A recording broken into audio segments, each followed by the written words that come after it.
রনির ভ্রমণ পঞ্জিকা ইউটিউব চ্যানেলে আপনাদের সবাইকে স্বাগত। আর সঙ্গে রয়েছে আমি রনি। আজ চলে এসেছি আপনাদের সামনে আরও একটি নতুন ভিডিও নিয়ে। আমার ভিডিওর থাম্বনেল দেখে আপনারা অবশ্যই বুঝতে পারছেন আজ আমার গন্তব্যস্থল কোথায়।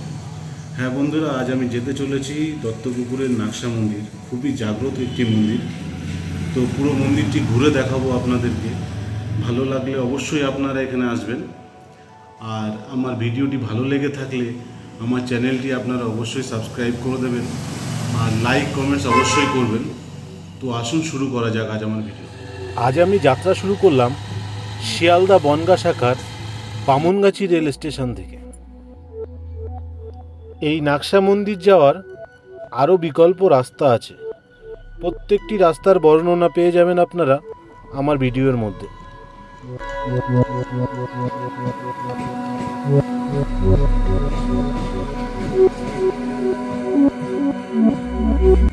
বামনগাছি রেল স্টেশনে নেমে 1 নম্বর প্ল্যাটফর্মের পাশে রেলগেট ক্রস করলেই আপনারা অটো, টোটো, রিক্সা পেয়ে যাবেন।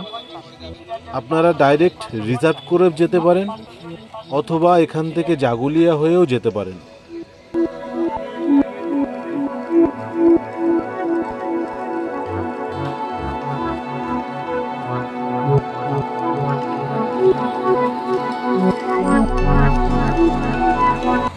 বন্ধুরা, এবার আমি চলে এলাম বামনগাছি চৌমাথা।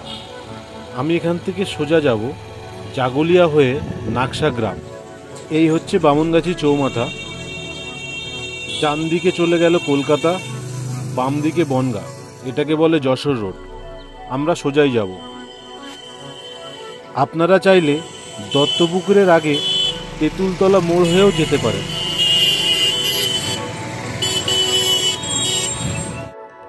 এখন আমরা চলে এলাম নাকশা গ্রাম। এই গ্রামের নামের জন্যই এই মন্দিরটির নাম নাকশা মন্দির। ওই দূরে দেখতে পাচ্ছেন আপনারা মন্দিরের চূড়া।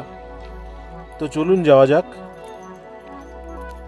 এখানে আপনারা নিজেদের গাড়ি নিয়েও আসতে পারেন। 2 চাকা 4 চাকা পার্কিংয়ের জন্য সুব্যবস্থা আছে এখানে।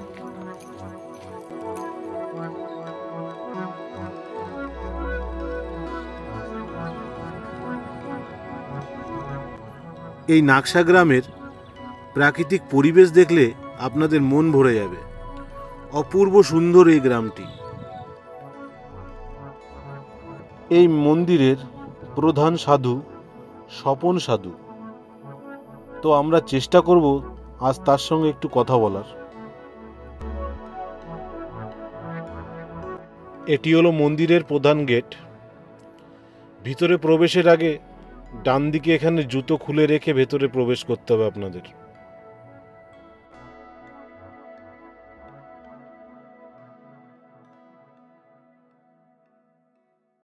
এখানে যে গাছটি দেখছেন এটি পাকুড় গাছ।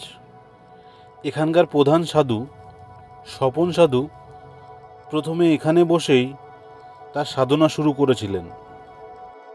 এই মন্দির নির্মাণের পূর্বে এখানেই মায়ের পুজো হতো।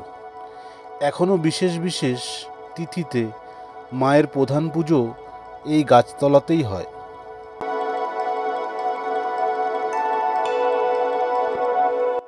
এখানে বসেও স্বপন সাধু সাধনা করতেন। আর আপনারা দেখতেই পাচ্ছেন এখানে সাধারণ মানুষের প্রবেশ নিষেধ।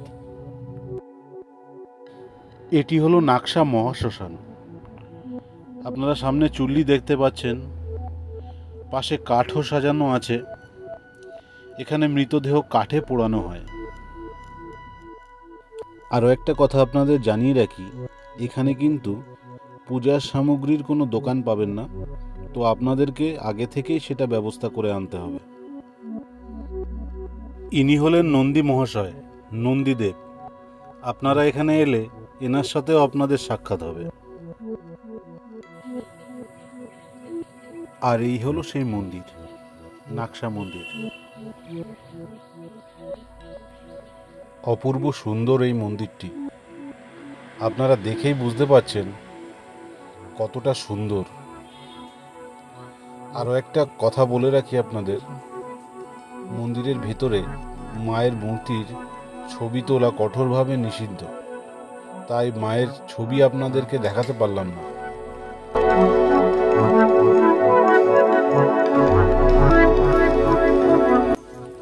এটি দেখছেন বিদ্যাধরী নদী। এখানে আগে জোয়ার ভাটা দেখা যেত, যদিও এখন আর সেটা হয় না। এটি সোজা গিয়ে ইছামতিতে মিশেছে।